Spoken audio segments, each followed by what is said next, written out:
let's introduce Afsa. It's great to see new people, new faces, and it's great to see that the talks people actually read, you know? Like, I had a challenge recently running a workshop where nobody read the details, they only read the title, and then they came to the workshop expecting something different. But people do read, which is nice. So Afsa is a lead designer, specializing in design strategy, service design. She's currently at Tribal Experience, and she's got a huge amount of service design experience in the UK, working in government. I've wanted her to speak for a while, so I'm really excited about this. She's got a lot of real service design experience. I'm sure we all do, and everyone does everything in Dubai, everyone's an expert in everything, but we've got a real expert here. So without further ado, Afsa, welcome. Yeah, round of applause. Hi everyone, thank you so much for joining us tonight. It's really great to see you all here. All of you are looking amazing. I'm just going to tell you a bit of snapshot of who I am. Some of you know who I am, some of you don't, that's fine. So as Jonathan said, I'm from the UK.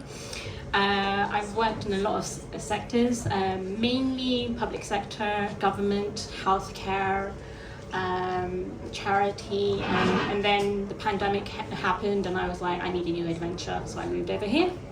And I'm currently at Tribal Experience. I also am passionate about designing inclusive experiences, inclusive services that really make a positive impact to people's lives. I love doing on the side, creating communities, so I'm going to talk a bit about Self-Design Circle at the end, something that I started last month. That's me in that snapshot. So tonight, what am I going to talk about? Yes, I'm going to talk about building conditions for self-design. I'm going to introduce you what I call 3 rings of power, something that hopefully will help all of you if in your challenges, hopefully. But before I continue, I just want to get a feel of who we've got in the room. So hands up if you work as a service designer. Yay! We got 1 over there. And 2, 3, 4, awesome. We're not alone, which is good. Now hands up if you work in other roles. So user research, product owner, product manager, UX designer. Okay, awesome. We have more hands up, brilliant. But keep your hands up if you still believe you do service design in your role. Good. I'm glad to see that because service design happens all the time. You don't really need a job title to do service design. Yes, it may be helpful because the role of a service designer is to facilitate it as a mindset. So the way I see service design is more of a mindset rather than a discipline. Let me give you an example. So I want to go, I'm really thirsty, I really feel like a coffee, I will go to a coffee shop. Service design looks at the whole experience, the whole key moments, like the moment I become aware of it, the moment I go in and order it. There's so many different ways. Maybe I want to order it on an app. Maybe I don't want to do that. Maybe I just want to order it in person, just say what I would like, and things like that. Service design all of that, what's visible to you, and also what's behind the scene. It's the reason why you'll go in one coffee shop as opposed to another. It's really about putting people at the heart of your design. But here's the thing, service design happens all the time, but if you're not careful, it can really ruin lives. I'm going to give you all a heads up. We're going to go a little bit dark. Some parts of the story will be a bit upsetting. If you feel triggering, like it will trigger you, that's fine. You can leave and then come back a little bit. It's only a short amount of time I'm going to talk about this. I'm going to take you back to UK, to the post office. Now, the post office in the UK is very similar to what we have here, but it's slightly different in the sense that you can actually go to the post office to access government services, for example. In small towns and villages, people actually know each other, and the people running post offices in the villages, they feel a great sense of pride and a huge sense of responsibility. Now, what they need to do, they need to do their accounting and their stock takings on paper manually. So the post office, they decided to introduce the new IT system called the Horizon. Now, I'm sure the intent was good.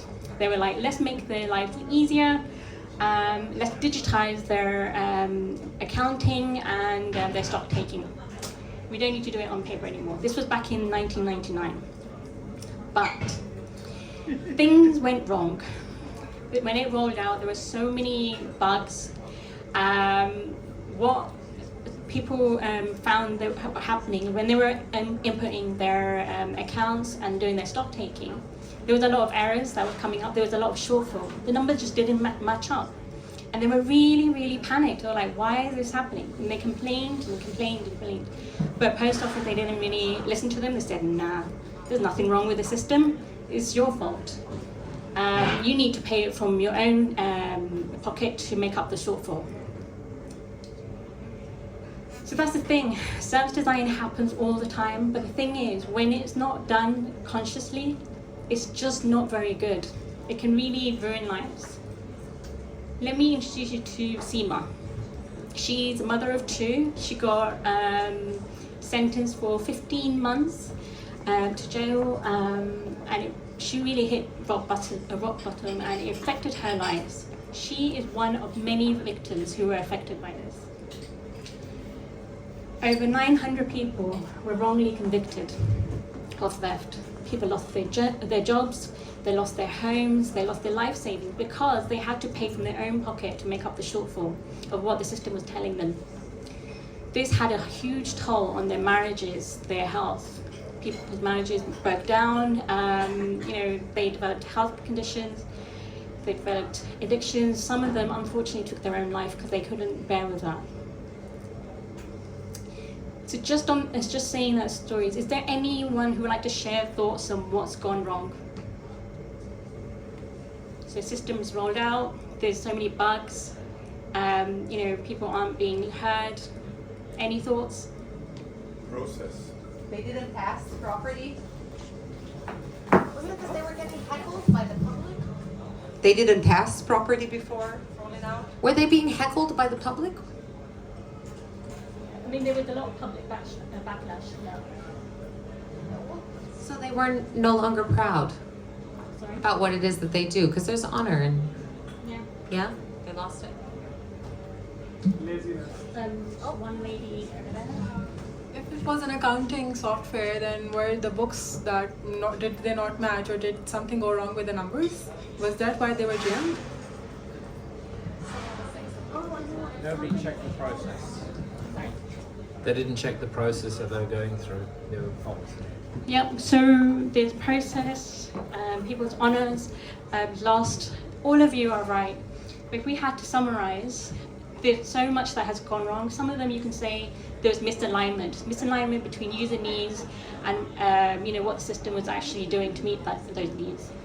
There was poor relationships, people weren't being heard. There was a really unsafe culture because people were really dismissed, right? And the fact that it rolled out with so many bugs, there's a lot of question marks around that. Why was it? The post office put too much faith in the system, but not in humans. And there was no thought in sort of the unintended consequences. It actually affected a lot of people's lives through this. And that is because a lot of that is all to do with the conditions inside the organization. So when it's dysfunctional, when you've got poor relationships, the technology is not fit for purpose, or there's poor ethics and really unsafe culture, all of that can affect the design. Now, service design happens all the time, but a lot of the flack that service design gets is that, people just reduce it to, it's just journey maps, blueprints, workshops and post-its. Yes, that's the craft. It is doing design, but a lot of it is all about creating the conditions for design to happen. 90%, that's what Lou Down says. And it's really, really hard.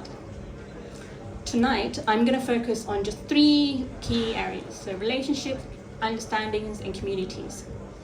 I believe that when you combine 3 of them, you can get power to actually really create good services. Let's start with understandings. So the way I see understandings, it's like a train track, right? When you're working on a project and you've got different people, you all need to be aligned. You all need to have a sense of direction and purpose. Because if you're not, you're going to go in different directions, and then that's when you're like, where have we gone? And it can create bad services. I'm going to walk you through a time where I was me and my team, we were redesigning a certificate service here in the UAE, and there was one business owner. Let's name her Aya. Okay. Now she's very smart, very intellectual. She's really busy. She has a very small team. She's always on the go. She has no time. And she's working in an organization that's actually quite unsafe. There's a lot of finger pointing, a lot of blame. And when it came to presenting her, like, this is what we've learned from our research and this is what we're proposing for design, she stopped and she was like, okay, it's a certificate service, yeah, but it's just an application form. Like, we just need to redesign it. And that's where me and my team went wrong, because we didn't take the time to actually align on what a service is, because everyone has different definition. What is a service? Some people say a service is an application form, an app, website, a portal, whatever, but it's actually none of those things. A service is a thing that helps someone do something. It's an action, it's a verb, it's helping them reach an outcome. So when you align on what a service is, you have a sense of direction, you know where you're going, and then your conversation that you have will change. You'll start focusing on the outcomes. So that suddenly the application isn't just a form that I fill in. Why does a user need to fill in that form? What is it helping them to do? What's their wider journey? Where does it fit in? Let's move on to relationships. So relationships, I see it like, it's like cooking a meal. Everyone has a role to play. Sometimes you can get a great meal out of it. Sometimes it can get hot. Sometimes it get really messy. Sometimes it can go really badly, especially when you've got two people who are so adamant on the way things should be done. And service design can be a bit like that, because a lot of it is about people. It really depends on the relationships you have. And when I was working at the charity, I was tasked with running a discovery about the future, about the money service. So the charity, they were delivering a money service to help people get help during the pandemic. And they wanted to know, what should we do with this for the future? So I came in, did some interviews. There was one particular person, let's name him Charlie. He was the one who actually designed and delivered it in the first place, and he was really passionate about this project. He actually said, you know what, this is my baby. I've interviewed him, but I will be honest with you, it was quite transactional. I didn't really get to know him as a person, so when it came to presenting my findings and things like that, he was not happy, and he was a really key stakeholder. And sometimes that's really, I think maybe some of you can sort of relate to having really difficult stakeholders. And the thing is, a lot of our work depends on our relationships, and our relationship is our currency. If we don't have good relationships with our team members, with our stakeholders, decision makers, we're not going to get very far. So if I reflect back to Charlie, what would I do different? I would actually take a step back and think, okay, let's get to know him beyond his role. Who is he as a person? What makes him who he is? What's his hopes? What's his dreams? What's his worries? I would make him feel seen and heard, and really take that effort to, okay, and actually share my power. As designers and researchers, we carry a lot of power. We sometimes present ourselves as the experts, but sometimes it means that we need to, if we want to build good relationships, it means we need to be humble and take a step back and look, how much space am I occupying, am I taking, and how much space am I giving it to other people, so that they feel part of the process, they feel part of the team.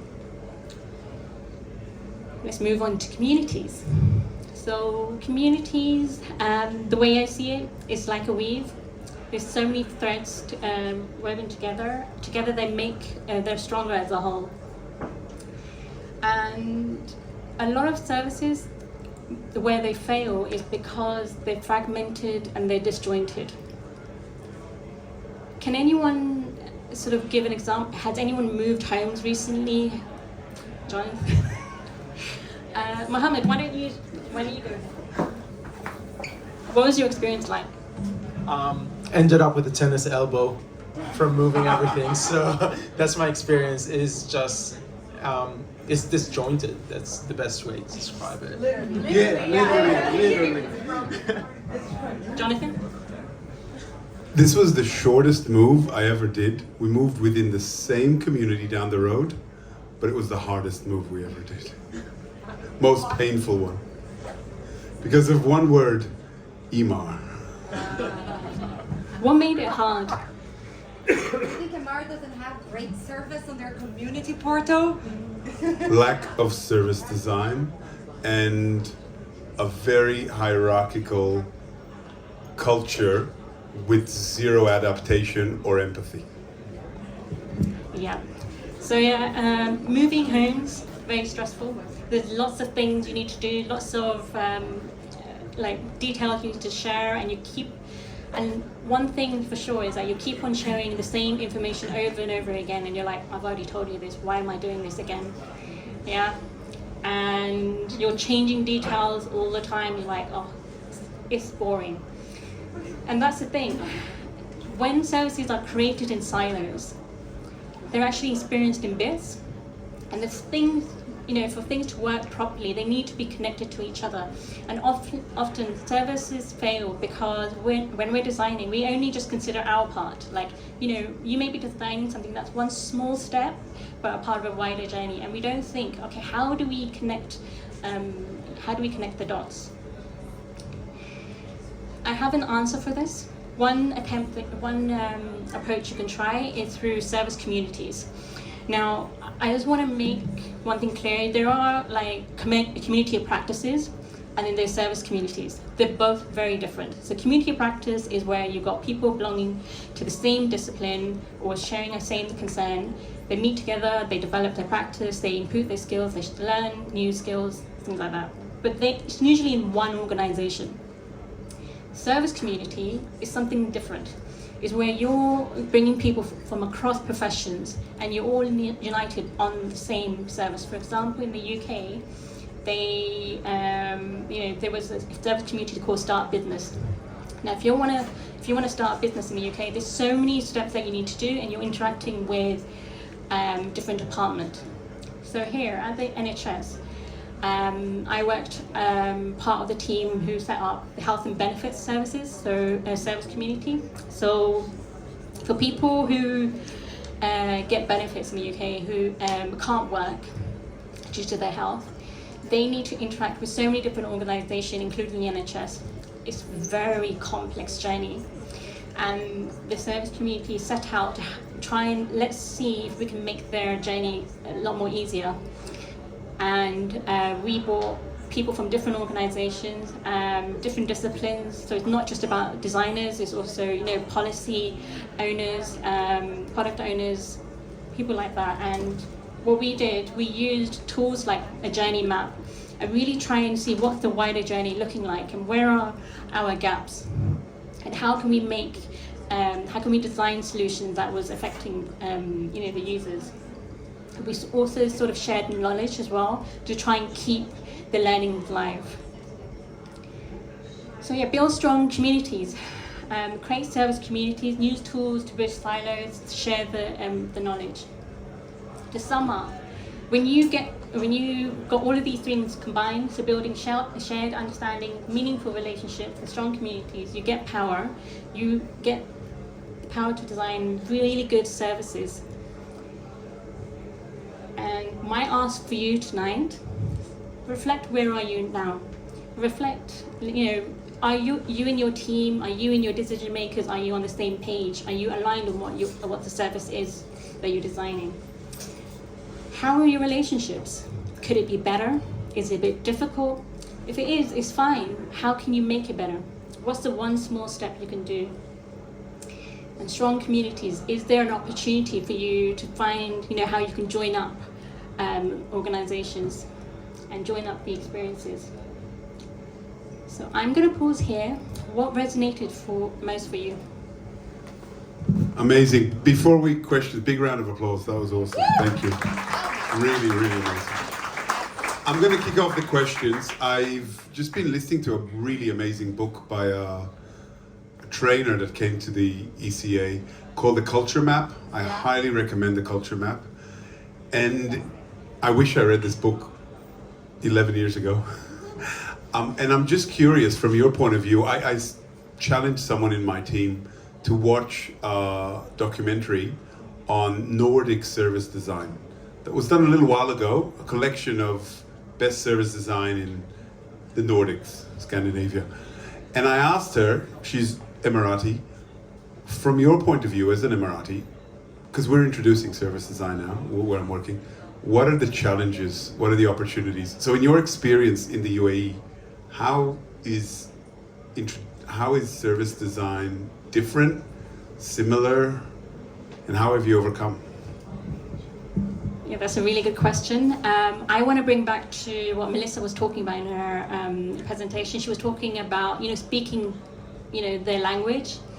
And I think service design, you need it here in this region. Like, it's obvious there are bad services. But I would start with understanding where they are, what their understanding of service design is. And actually, if they don't see a service design, that's fine. Just use their language. A lot of, I feel in this region, they call it customer experience. I would say just start there. I think I would be bold and say you're wasting your time if you are trying to explain over and over again. The first thing you want to do is build your relationship first, right? Build that trust. Then give them what they need, and then you can show, okay, this is what service design. You learn by doing, so get them involved, and that's what I feel has worked for me. I hope that helps. No, great. It's hard, but yeah. No, great. Great answer. Anyone else? Questions? What has resonated most with you? Now is your time. Gareth, where are you, Gareth? No, Gareth? What's going on? Themba, I'm going to ask Themba. Now, we have an amazing guy here who's actually worked, Melissa, with Natalie and done some real service design. Not fake service design, but Afsa style real service design. Themba, he loves that I'm picking on him. It's so great to see him. I was surprised to see him. Any questions? What resonated?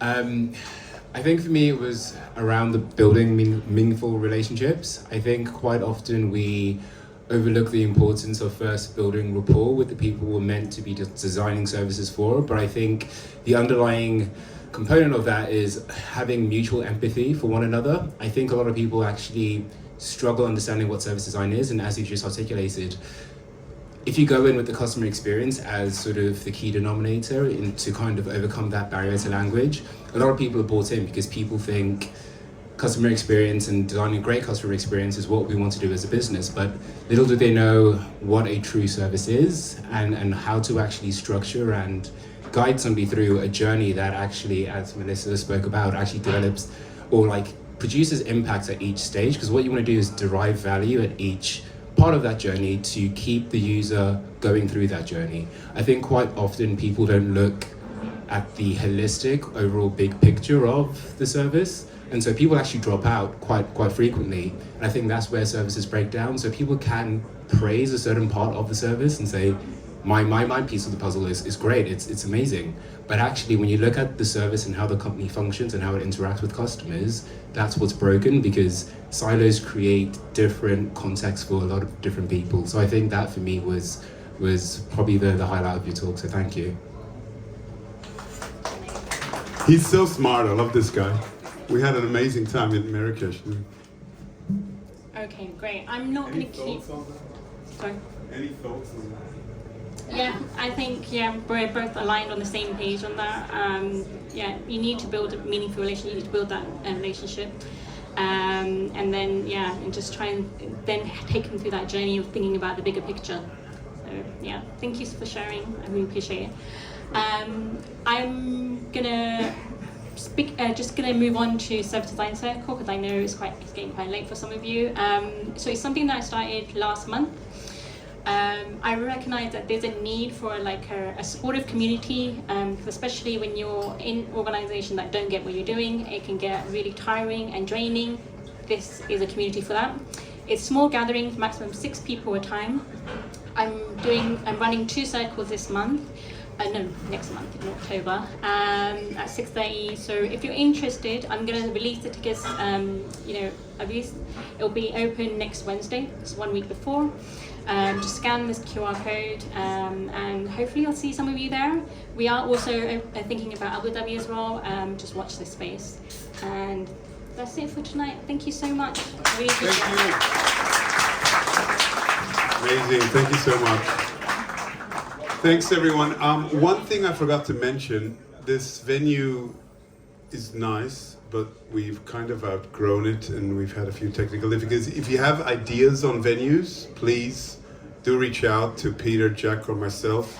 We're open to suggestions, and stay as late as you want. I think this place never shuts, so party on.